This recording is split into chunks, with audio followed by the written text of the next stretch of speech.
Howdy ho, my peeps. It is Tuesday morning, and Otter and I are still in bed, although she's getting up. Yeah, she says it's time to get up. Even she can't stand staying in bed later than noon. So, how do I feel? Well, I feel better than I did the last time I talked to you guys. Emotionally a lot better. It is a long, drawn-out story, and maybe I'll tell the story one of these days, but essentially what's happened between the last time I talked to you and today is that I had a realization about what's been going on with me the past year and a half since my mom died, but also this has been a prevalent behavior of mine pretty much since I was a little kid. And what that is a fear, a reluctance to make changes based on fear of loss.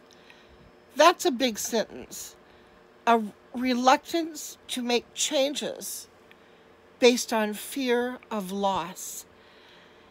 And the way I came to this realization was that I was watching the last episode of Haven, of all strange things. Loved that show. It was a little bit silly, but very entertaining. Plus, it takes place in the state of Maine, which I've given some consideration to moving to. Anyway, so it was the last few minutes of the last season in the series, last episode in the last season of the series, and one of the characters said something about not being afraid of change because you must move forward in your life, because loss is going to happen no matter what you do, no matter how still you stay, no matter, if you live in your parents' house for the rest of your life and you don't marry and you only have one job or whatever, you are going to experience the pain of loss no matter what you do. And as the character was saying this line, I sort of, it's like this electric shock ran through my body, and I suddenly saw how I do that, how I've been doing that as far back as I can remember. And so how that relates to my current condition of, not moving and eating too much and being in pain and being afraid to do anything, to drive to the store, is this. When my parents were still alive and I was taking care of them, I had a little occupation, a little thing to do. And when they both passed away,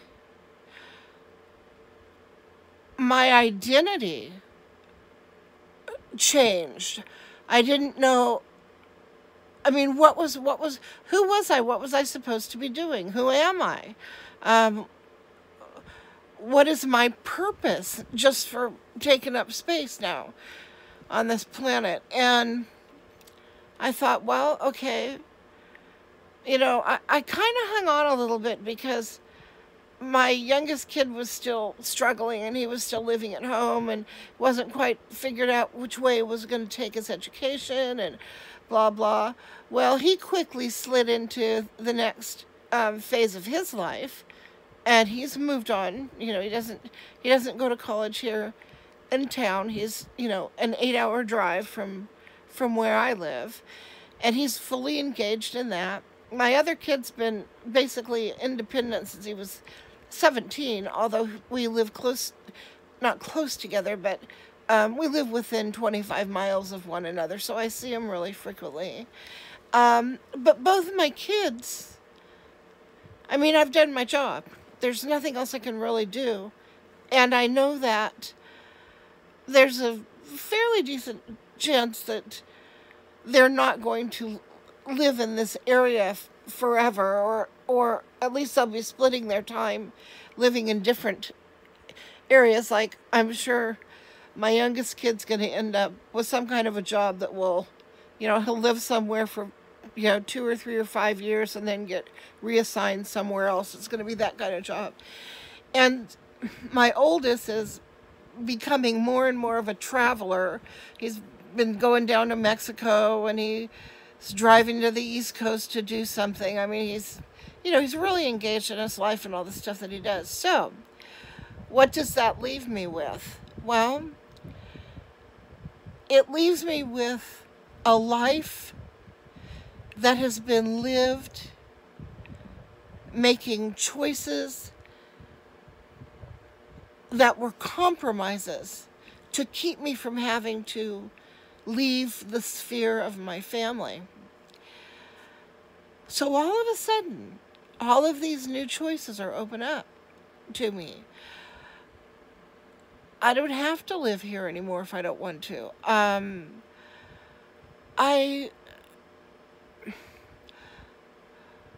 I could, not that I would, but I could join some sort of political group that was in direct opposition to, my dad's political stance, and there would be no repercussions about it. I mean, it would just be me and my dumb choice, and I wouldn't, try to pull the punch, like, being involved in something on the sideline but not talking about it, or, pretending I was going somewhere but actually be going to this meeting of I don't know what, social justice warriors or something, whatever it is. So much of what I've done has been about not upsetting the apple cart. So, now I'm stuck with all these new choices, and it's been overwhelming. I think it's coming through the grief and identity crash that happened to me early on after my mom died. I think that's what sent me into a tailspin of being so sick. I just was overwhelmed. And then the being sick caused its own set of problems, like muscle weakness, because I wasn't out of bed very much and that sort of thing. So now here I am going through the summer, being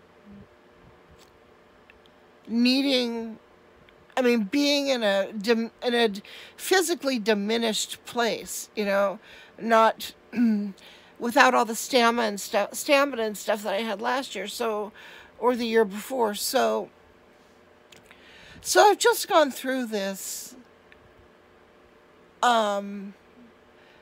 triple whammy, sort of a physical, mental, and emotional identity crisis, and that has just laid me flat. I mean, I have wanted to just be still, so the turmoil in my mind would stop.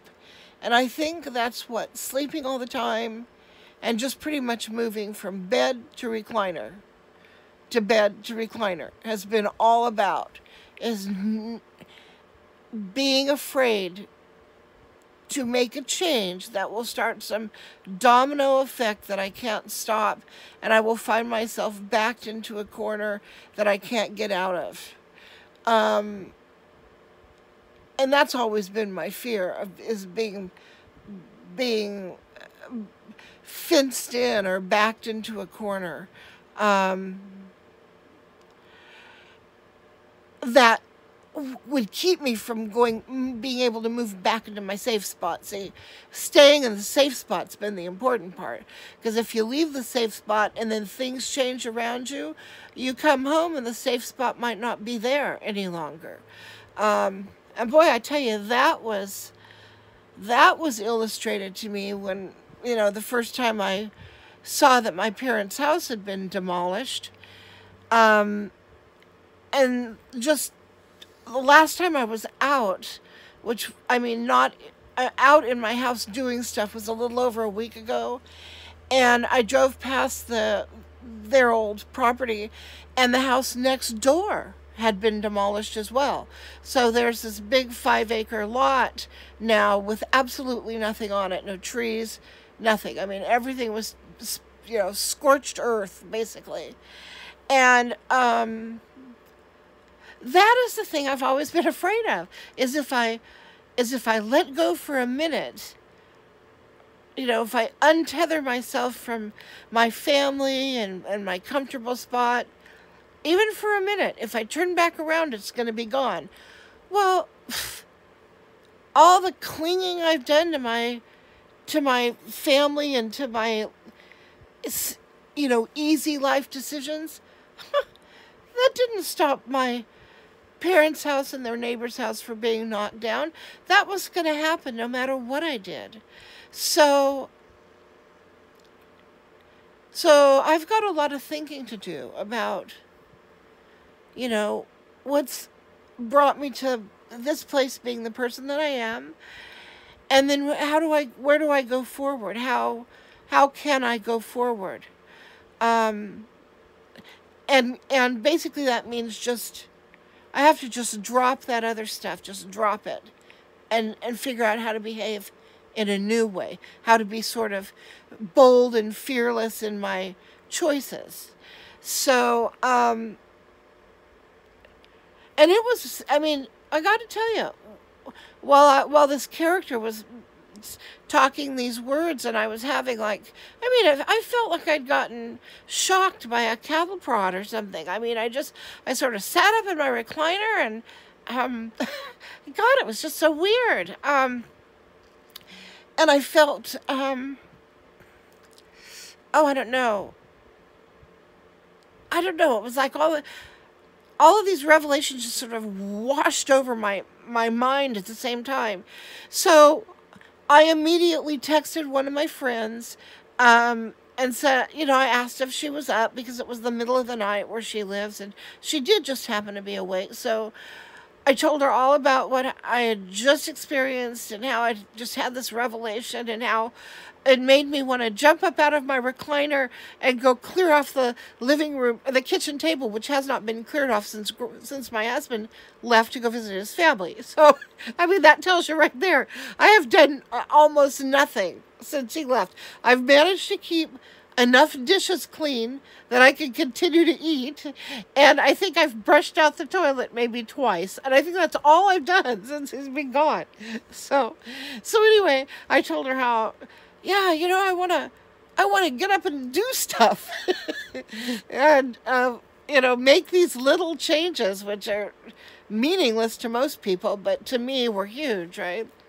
So she talked me down off the ledge, and I went to bed, and I sort of thought I was going to wake up the next morning, which was yesterday, and start cleaning my house and organizing stuff and putting things away and, finally take a shower and wash my hair again. But I didn't. I slept most of yesterday. However, I woke up this morning with this, this antsy feeling like I really wanted, not just need to, but I really want to do some stuff. So I am going to get up out of this bed. I'm going to take a shower, wash my hair, put on clean clothes, drive into town. I'm going to do my errands there, pick up mail, blah, blah, blah. Then I'm going to go to the grocery store, which I haven't done since I did Nick's farewell dinner, which was over a week ago, almost 2 weeks ago now. And so I'm going to sort of re-engage just in the daily activity stuff that I haven't been doing for such a long time. And I'm feeling the urge to do this, the urge to pull up my big girl panties and get back to work and on my life. So, part of that includes dealing with this insurance thing. I mean, picking up the phone and throwing myself on the mercy of Medi-Cal to try to figure out, where do I go from here? How do I, what's the whole deal with the Obamacare thing? Because I've never really had to go through that. And just figure out how to get some insurance so that I have a cushion in case something bad goes wrong. In the meantime, I'm not going to wait for insurance to go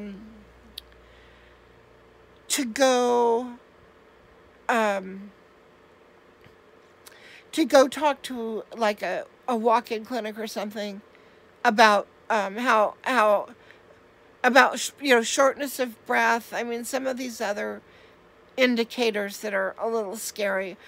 I haven't been checked for diabetes in 4 years, so I didn't have it up to 4 years ago, but you never know. I mean, I think late adult onset diabetes is very common.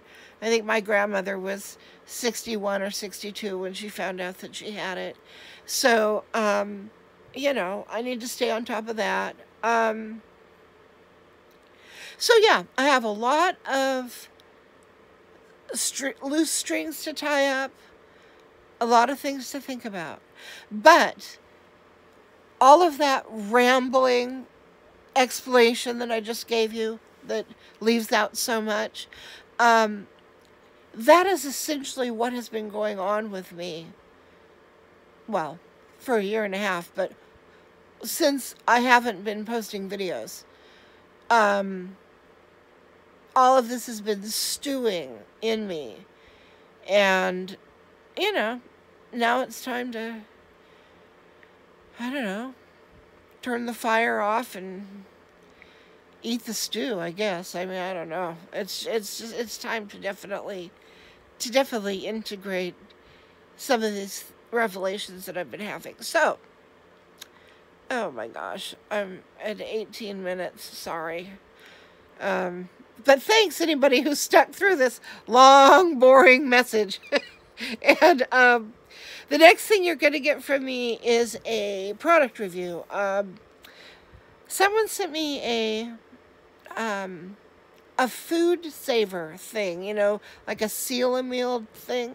And I have one or two of those, but they're very old, and I keep loaning them out to people that need to use them but don't want to buy one. So this one that is being sent to me, I'm going to go ahead and test it out, and I think that's going to be my stash seal a meal thing that I won't lend out to anybody. As long as it works well.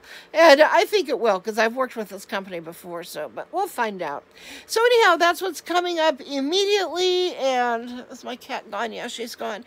And so I will come back and talk to you guys again later. Bye.